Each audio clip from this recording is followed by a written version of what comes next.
é especialista em marketing e tornou-se agora muito falado porque se propõe criar um partido e propõe-se mesmo ganhar as eleições legislativas em 2009.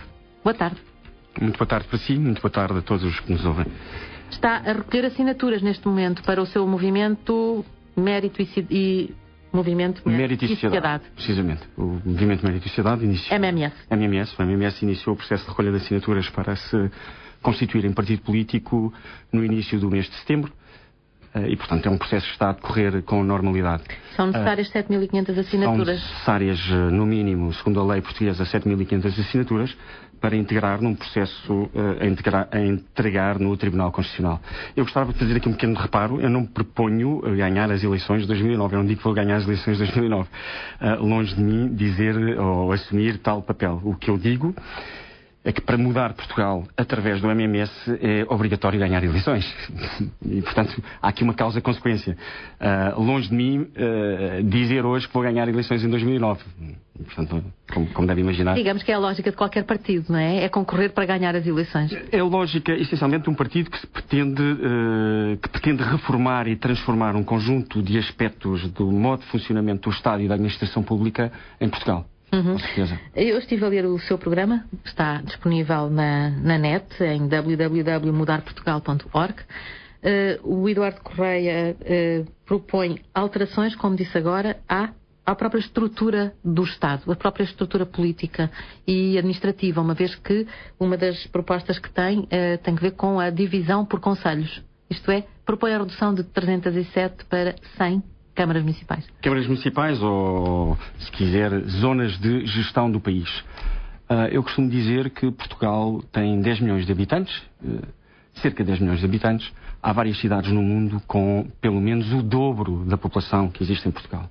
308 câmaras municipais é um verdadeiro exagero e corresponde a um despesismo inaceitável para um país que está a crescer menos que os países correspondentes na Europa, que está-se a endividar constantemente, e estas 308 câmaras municipais servem essencialmente para alimentar toda uma máquina partidária do PS e do PSD. Isso tem vindo a acontecer. E a sua proposta é fazer uma nova distribuição do território para reduzir o número de câmaras drasticamente, uma vez que é para 1/3 do atual. A minha proposta visa encontrar modelos de gestão que sejam financeiramente sustentáveis pelos orçamentos dos contribuintes, 2, que possam garantir adequada gestão daquilo que são as responsabilidades das câmaras municipais. Quantidade não significa qualidade e, por conseguinte, nós termos menos, mas melhores, torna-se mais fácil implementar modelos de gestão cuidada, responsável e menos despesismo. E é isso que procuramos. Portugal precisa de lógicas novas. É verdade que os movimentos que têm aparecido nos últimos, digamos, 20 anos têm sido na criação de novos concelhos, precisamente. Ao contrário daquilo que defende. O resultado é mau.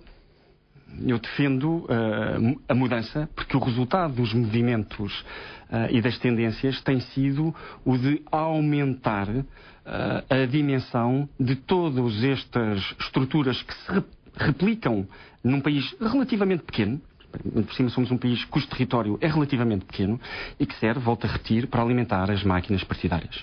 Mas essas máquinas partidárias, que não sei como pensa criar o seu partido, não é infalível ter que acabar por criar uma máquina partidária? Não. Eu idealmente gostaria de ter um movimento político, ou um partido político, como lhe queira chamar, sem militantes. Os partidos políticos não devem existir para servir os militantes. Os partidos políticos devem ser plataformas de desenvolvimento de ideias e de projetos com vista a entregar aos cidadãos, às empresas, às instituições, que o devem validar através do voto. Os partidos, volto a repetir, ao contrário de que aquilo que tem sido a tradição em Portugal, não devem proteger os seus militantes. Devem, sim, preocupar-se com a sociedade, com o cidadão comum, com aquele que vota.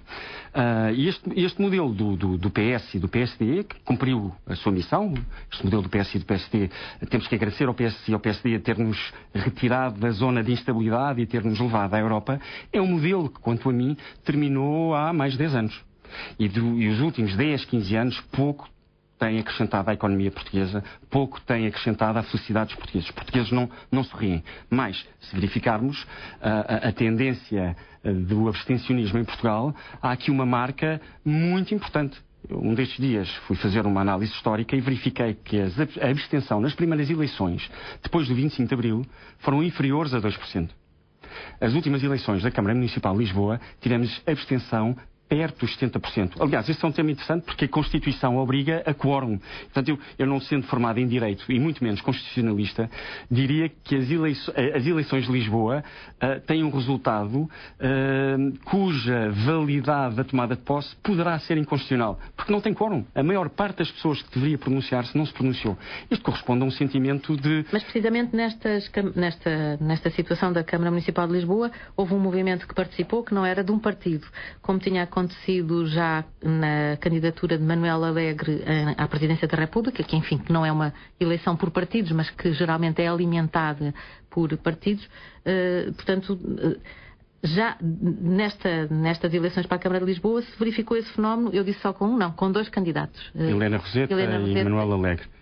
Não. Perdão, Helena Roseta e Carmona Rodrigues. Desculpa.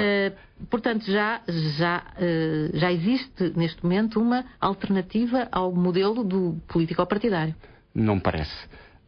Tanto Helena Roseta como Carmona Rodrigues têm historial partidário e decidiram, no fundo, encontrar soluções temporariamente aceitáveis para poderem concorrer contra os partidos a que pertenciam. Aliás, ainda hoje, e sem querer comentar muito pessoas, porque no fundo o importante é comentar sistemas, mas ainda hoje ouvi na rádio o professor Carmona Rodrigues novamente disponibilizar-se para integrar novamente o PSD.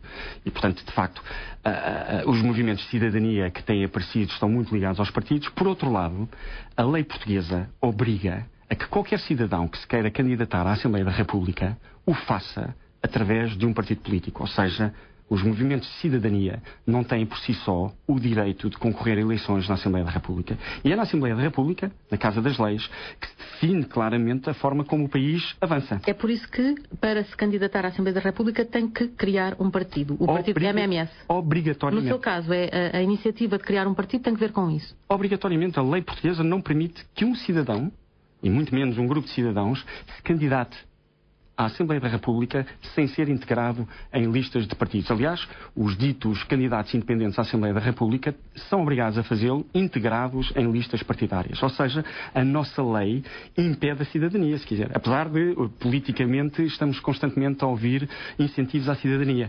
Como é que têm reagido as pessoas com quem têm contactado, a quem têm pedido assinaturas para a criação do seu partido? Geralmente muito bem. Geralmente muito bem. As pessoas que me são mais próximas têm sentimentos mistos, consideram muitos uma missão impossível e muitos me aconselharam inicialmente a evitar este grande trabalho, porque muitos consideram que é uma missão que não serei capaz ou que Portugal não está preparado para assumir. Eu não acredito. Portugal temos uma grande história. Temos uma história de bravos, desde o Castelo São Jorge, Aljubarrota, o caminho marítimo para a Índia, o Brasil. E se ouvíssemos os velhos do Restelo, certamente hoje Portugal provavelmente não existiria. Portanto, basta olhar para a história de Portugal para perceber que na nossa genética está incluída a vontade de fazer mais e melhor.